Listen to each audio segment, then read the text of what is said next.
um, my subscribers. From my, I'm giving you guys an update from my Queens Achieve the Dream event. Y'all know that when I went there one time, she said I had to wait a year because I wasn't approved. Then I went back, I was approved, and then I had my approval rescinded. So I went back to not being approved. However, right now I'm in the middle of becoming approved, but the money that they're approving me for, basically what happened is they took my income out of the equation, and they're just using my husband's income only. And with his income only, we're only approved for like $73,000. So $73,000 can't buy a house. I don't even know a good condo, but that's where I am at. Having to wait until next year before I could purchase with the NACA mortgage. However, because I was so pumped about the approval and I just wanted to get a house, I just went to other lenders and got pre-approvals. I got like 5 pre-approvals. And the lender that I'm gonna use is called Citibank Home Run Mortgage. They don't offer any PMI, no PMI, and they give you $5,000 closing costs assistance. So if you get $5,000 from them, and if you ask your seller for closing costs assist or seller assist, you will come out of your pocket and pay no closing costs. You can buy down your interest with them, but of course it's not as dramatic as NACA. Now don't get me wrong, I can go through NACA. It's just that I don't want to wait until next year. I just don't want to wait, and I'm already started. I said let me just finish this. You see, if I had went to the Achieve the Dream event and it was like don't bother with it, don't, just wait, I would have just waited. I wouldn't have looked at other options. But now it's just that the house fever is in me, so I looked at other options and I found the Citibank Home Run program. Again, no PMI. They give you $5,000 towards closing costs, and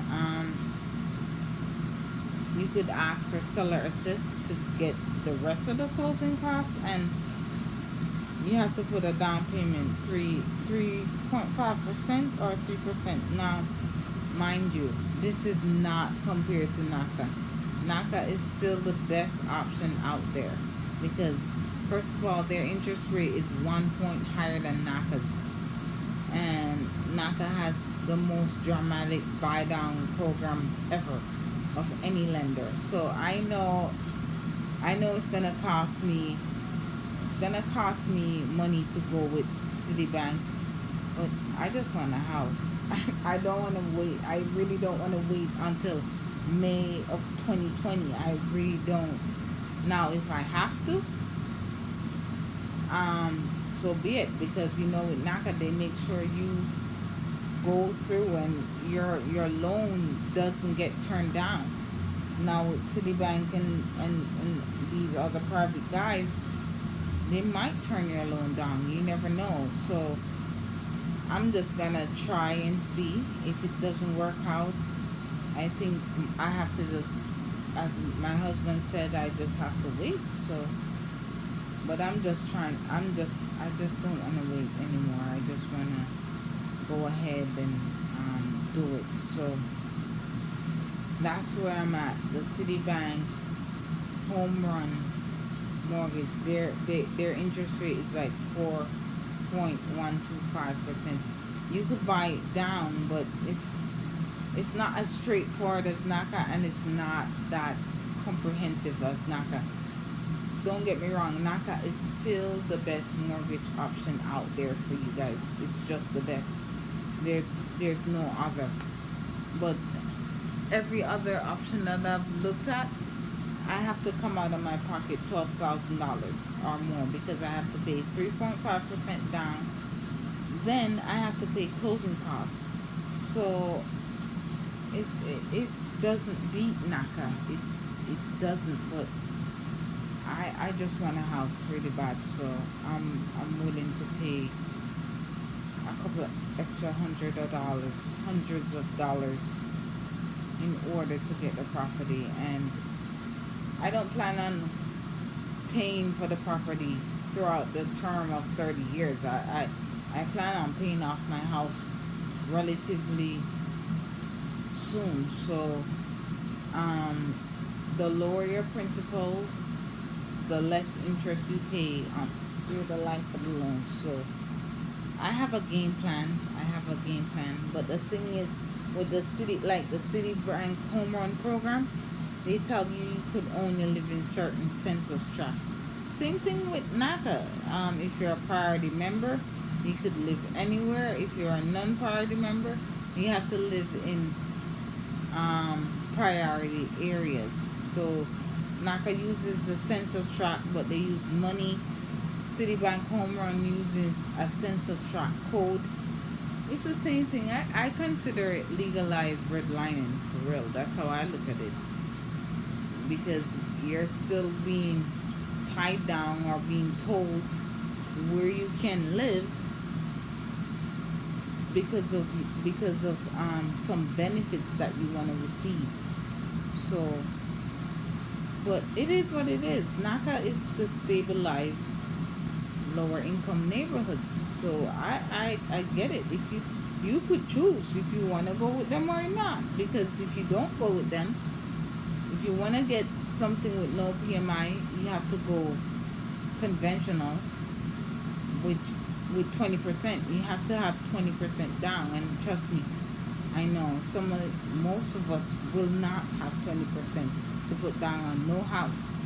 Like 20%, we're looking at like $100,000 in my area. So no, I'm not putting 20% down on no house because I don't have 20% to put down on any house. But again, I just have to say that NACA is the best. I have to shout out to Noria Rice. She is my mortgage counselor. She helped me at the Achieve the Dream event, and she has been helping me until now. She's been emailing me back and forth. Another guy that I met at the event, his name is Blake. I forgot his last name, but he has been instrumental in helping me. The guys over at NACA, they're extremely helpful. You shoot some emails, and they're extremely helpful. They helped me out, so I'm very appreciative of the help that I got from them. But it's just me. I'm just not. I've been patient. I've been waiting since 2017, and I've been waiting because I knew my income wasn't in order at the times. So I waited until my husband got 2 years, and I thought I was told by MC that as soon as my husband gets to 2 years, I could contribute my income without having to wait. But obviously that was misinformation, and I have to wait a year in order to make my income count towards the home purchase.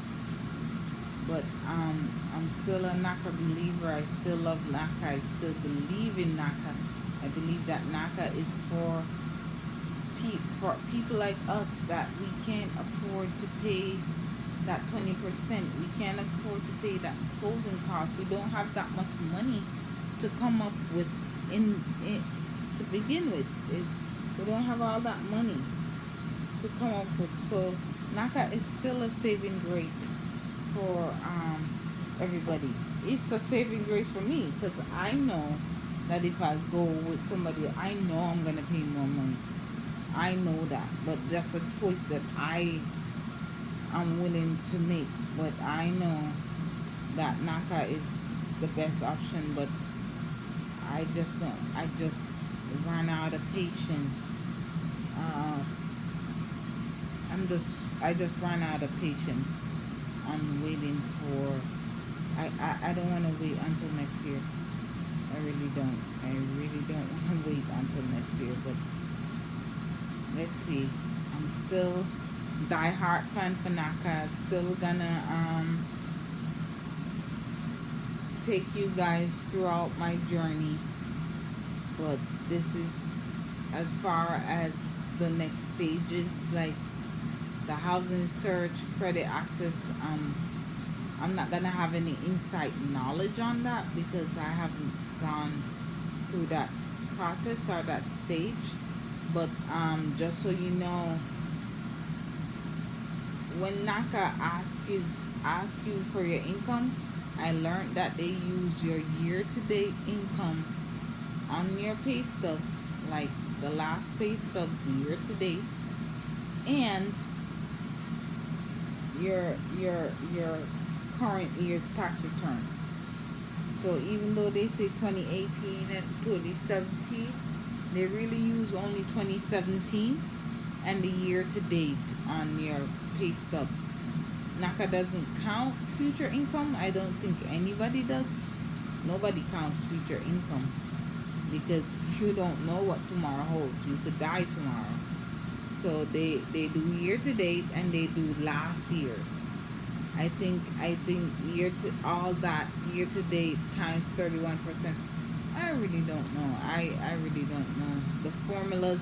If I was going all the way, I would have known the formulas and would be able to assist you guys more. But